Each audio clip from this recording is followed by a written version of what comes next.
that is quality. The way we have seen advanced healthcare systems work is we have to have standards. There has to be a standard across hospital systems, across primary care systems, pharmaceutical, and so on and so forth. So we have to get serious about the standards and holding ourselves accountable, because once we can establish those standards, then it's easier for us to identify how we begin to change the narrative, change the perception that we can receive care here. Now, you asked me about innovation. It's already happening. As he mentioned, I primarily stay in the United States, but I also spend time here in Ghana. And we have an association of Nigerian physicians. Now, let me say this to you, a minimum of 40, if not more, medical missions happen every year in Nigeria, being organized out of pocket by physicians, Nigerian physicians in the diaspora.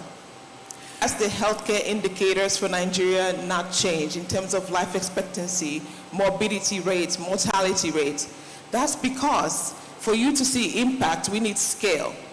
And for you to have scale, there has to be some alignment, and not just in the private sector, alignment with the public sector. So that is part of the things that we're thinking through. So BIND, which is an organization I founded, was founded to innovate a way that we begin to think about this, not just in the healthcare sector, but across other healthcare sector.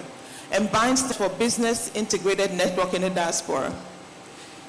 60% of black doctors in the United States are Nigerians. 60% of black doctors in America are Nigerians. And let's not speak about the UK, Ireland, Canada, and so on and so forth.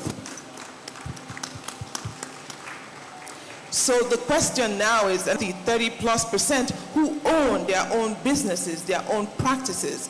So they have not only provided care, they're also entrepreneurs. They understand business. And if we can tap into that, that would be awesome.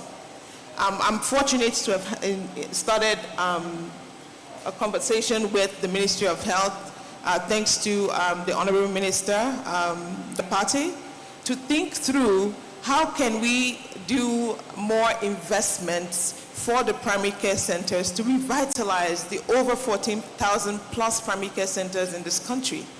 So I'm sure some of you, if you go to some exposés, you see a magazine of different single units, family apartments, condos, single family home units in the real estate, and you point out what you want to invest. Part of the ideas that we have socialized is, can we also have a magazine that also shows the primary care centers across the country and tell you, for this primary care center, this is how much it will cost to revitalize it, capacity building, infrastructure capacity building to sustain it, and how can you be part, co-owner or co-support of that infrastructure with the government.